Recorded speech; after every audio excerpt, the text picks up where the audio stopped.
कल हम लोगों ने वर्णमाला के अंतर्गत प्रयत्न के आधार पर वर्णमाला का विभाजन देखा कि कौन कौन से विभाजन उसके आधार पर किए गए हैं। आज हम, चूंकि मैं एक चीज आपको बता दूं, जो ये आपको मैं वर्णमाला पे जो मेरा व्याख्यान चल रहा है, वर्णमाला से संबंधित जो भी चीजें मैं आपके समक्ष प्रस्तुत करना चाह रहा हूं, उसका मोटिव या उसका उद्देश्य ये नहीं है कि ये वनडे एग्जाम के पर्पज से आपको मैं समझा रहा हूं या उसके हिसाब से ये वीडियो मैं आपको भेज रहा हूं। क्योंकि लाइफ में आप कभी भी कोई भी एग्जाम देने जाएंगे, चाहे वह वनडे हो और चाहे वह आपका पीसीएस हो, उसमें जो सीसेट का पेपर है, सीसेट के पेपर में जब आप जाएंगे तो जो हिंदी है आपका, स्पेशली हिंदी भाषी क्षेत्रों में जहाँ जहाँ सीसेट आपका लागू है, विशेष करके यूपी के संदर्भ में, तो वहाँ से आप पीछे विगत वर्षों का अगर आप क्वेश्चन बैंक देखेंगे तो आप देखेंगे कि बहुत सारे क्वेश्चंस जो हैं, बहुत सारे प्रश्न जो हैं वो आपके वर्णमाला से पूछे गए हैं। उसी बात को ध्यान में रखते हुए हमने वर्णमाला की यह जो श्रृंखला है उसको आपके समक्ष प्रस्तुत करने का यथोचित प्रयास किया है। अब इसमें कहीं अगर कोई भूल चूक हुई हो या कोई गलती हुई हो तो उसके लिए मैं क्षमा प्रार्थी हूँ। बहरहाल मुझे जितना ज्ञान है मैं अपने ज्ञान के आधार पर आप तक अपनी बातों को प्रेषित करने का मैंने भरपूर प्रयास किया है। और उसी कड़ी में आज हम चर्चा जो कर रहे हैं, क्योंकि कल हमने प्रयत्न के आधार पर वर्णमाला का क्या नाम है, वर्णमाला के भेदों का विभाजन या उसके स्वरूप को देखा। आज जो हम देखने जा रहे हैं, आज जिसकी हम चर्चा कर रहे हैं, जैसा कि आप देख रहे हो ब्लैक बोर्ड पे लिखा हुआ है, क्योंकि लिख देते हैं कि कोई ऐसी चीज ना हो जो क्या नाम है भूल जाए, विस्मृत हो जाए, इसलिए सही सही तथ्य आपके समक्ष जाएं और आप उनका सही तरीके से अवलोकन करें, अध्ययन करें। इसी बात को हृदयंगम करते हुए मैं उसी कड़ी में आज आपको जो बताने जा रहा हूं, जिसकी मैं चर्चा कर रहा हूं, वो है हिंदी के वर्णों को उच्चारित और अनुशासित करने वाली श्रेणियां। यानी जो हमारे वर्ण हैं, जो हमारी वर्णमाला है, वर्णमाला के अंतर्गत जो हमारे वर्ण हैं, उन वर्णों के, चूंकि आप जानते हो कि उच्चारण भिन्न भिन्न उच्चारण स्थान है, वह वर्ण जो है किस तरह से अनुशासित और उच्चारित होते हैं, इसी बात को ध्यान में रखकर मैं यह वीडियो आपके समक्ष प्रस्तुत कर रहा हूं। दूसरी बात, क्योंकि आप जानते हो अगर हम मुखेंद्रियों की बात करें तो हमारी 6 मुखेंद्रियां हैं, जिसमें जिह्वा एक ऐसी मुखेंद्रिय है जो सब में कॉमन है। जैसे आपने कहा कंठ, ताल, मूर्धा, दंत, ओष्ठ, उसके बाद उसमें जो छठी आती है वो आपकी जिह्वा है। जिह्वा सब में कॉमन रूप से काम करती है, वो सबके साथ उसके सहभागिता उसकी होती है। तो इसी आधार पर इन्हीं को, जो आपकी 6 इंद्रियां हैं, इंद्रियां हैं, इन्हीं को ध्यान में रखते हुए और इनके द्वारा हमारे जो वर्ण हैं वो कैसे अनुशासित और उच्चारित होते हैं और उनकी कौन कौन सी श्रेणियां या कोटियां हैं, इसी बात को लेकर हमने ये वीडियो या इस संदर्भ को आपके समक्ष रखने का प्रयास किया है। सबसे पहले देखा जाए तो जो पहला इसमें पॉइंट है, पहला जो आपकी मुखेंद्री है, उसे कंठ कहा जाता है। अब दो चीजें यहाँ पे आपको ध्यान देना है कि एक कंठ है और दूसरा कंठ है, तो दोनों में अंतर क्या है, ये भी चीजें आपको जाननी है कि कंठ और कंठ में क्या अंतर है। क्योंकि कंठ जो है ये आपका तत्सम शब्द है, क्या है, ये तत्सम शब्द है, और जो आप लिखते हो कंठ, ये आपका तद्भव है। तो एक चीज आप ये भी जान लें कि अगर आपसे पूछा जाए कि कंठ का तत्सम क्या है, तो आप लिखेंगे कंठ्य। दूसरा जो तालव्य है, तालु है, उसी से आपका शब्द बना तालव्य। तीसरा जो मूर्धा है, उसी से आपका बना मूर्धन्य, और चौथा जो दांत है, उसी से दंत बना है।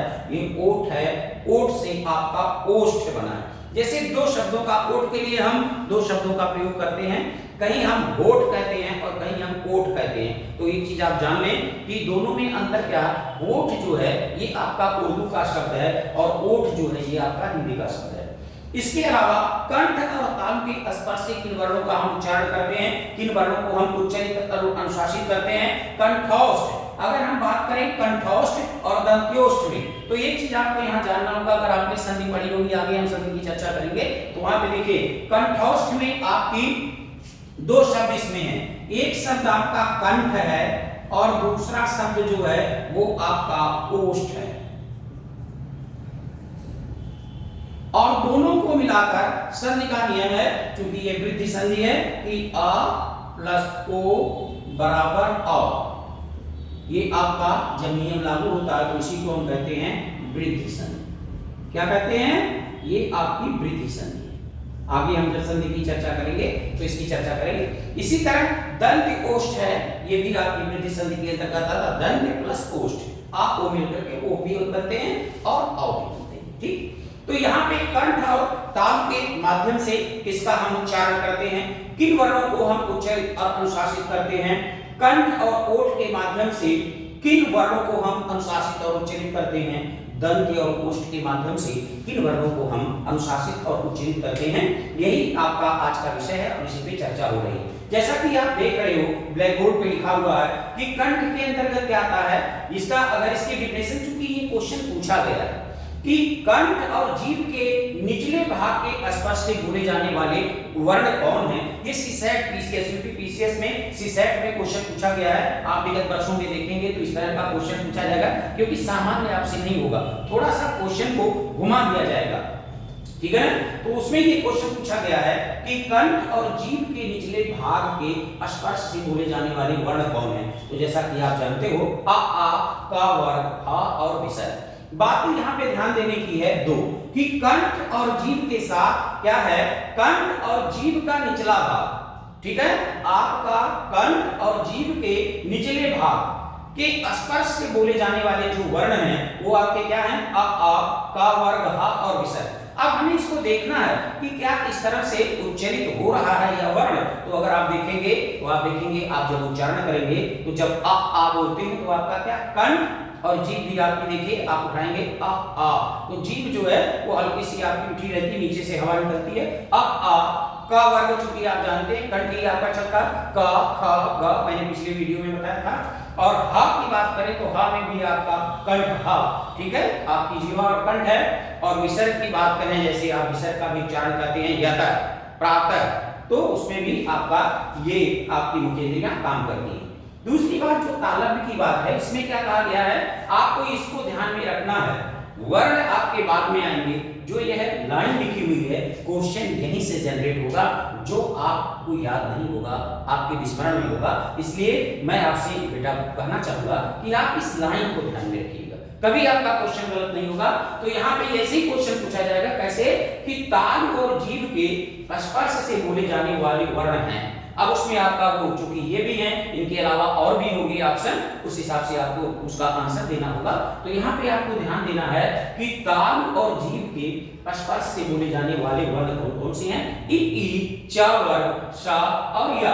तालु का मतलब जो आपके दांत के ऊपरी वाले दांत के पीछे का खुरदुरा भाग है वो तालु है। तो जब आप इसका उच्चारण करते हैं तो आप ऐसे भी देखिए, जब आप कहते हैं ई, तो जीभ आप ऊपर की दांत के पहले जो आपका ये तलवा है वहां उस तरफ ऊपर उठती है ई। और च वर्ग की अगर आप बात करते हैं तो च, छ आपका अपने आप जीभ जो है ऊपर वाले पार्ट को स्पर्श करती है, तालु को स्पर्श करती है। तो ये जो वर्ण आपके हैं ई, च वर्ग, श में मैंने आपको बताया था, इसलिए इसको तालव्य श कहते हैं। सीधे जीभ आपकी जो ऊपर वाले तलवे को स्पर्श करेगी, श जीभ छुआई। और ये आपके जो वर्ण हैं इनको तालव्य वर्ण कहा जाता है। इसके अलावा मूर्धन्य है, मूर्धन्य में मूर्धा और जीभ के स्पर्श से बोले जाने वाले वर्ण जो हैं उन्हें हम मूर्धन्य वर्ण कहते हैं। ठीक है, मूर्धा का मतलब मैंने आपको बताया कि जीभ आपकी अपने आप मुड़ जाती है। ठीक है ना, जैसे इसमें अगर आप देखेंगे तो आप देखेंगे री और टा वर्ग। जब आप री का उच्चारण करते हैं तो जीभ ऊपर आपकी मुड़ के चुकी है, और टा वर्ग का जब आप उच्चारण करते हैं तो अपने आप जीभ आपकी मुड़ती जाती है। टा अपने आप देखिए मुड़ रही है, टा ऊपर वाली मूर्धा को आपके स्पर्श कर रही है। तो री, टा वर्ग, र जब आप कहेंगे तो जीभ ऊपर जाके छू जाती है, र, और ये आपका श, जिसे आप मूर्धन्य कहते हैं। इसके अलावा दंत की अगर बात करें तो इसमें क्या है, दांत और जीभ के स्पर्श से बोले जाने वाले जो वर्ण हैं उन्हें हम दंत वर्ण कहते हैं। और इसके अंतर्गत जो आपका आता है वो त वर्ग आता है, ला आता है और सा आता है। उच्चारण करके आप देख लीजिए, त वर्ग की आप बात करेंगे तो आपकी जीवा ऊपर वाले दंत पंक्तियों को स्पर्श करेगी, ता, था, द, धा। और उसी तरह ला भी आप कहेंगे तो ऊपर आपका जीवा ऊपर जाएगी, सा भी आप कहेंगे तो आपकी जीवा जो है वो उसमें, इसीलिए इसको दंत सा कहा जाता है, स्पर्श करेगी। पांचवा जो पार्ट है उसका, ये आपका ओष्ठ है। ओष्ठ, इसको ओष्ठ में क्या होता है, दोनों ओठ जो है वो आपके कौन से ऐसे वर्ण हैं जो दोनों ओठों के स्पर्श से बोले जाते हैं। जिन वर्णों के उच्चारण में हमारे दोनों ओठ स्पर्शित हो उन्हें हम ओष्ठ वर्ण कहते हैं। और ये आपके कौन कौन है? उ, ऊ और पावर। जब आप उ करते हैं तो आपके दोनों ओठ जो है सिकुड़ जाते हैं, उ ऊ। और जब आप पा का उच्चारण करते हैं उसी तरह जैसे इसका करते हैं उसी तरह उसका भी है उपा।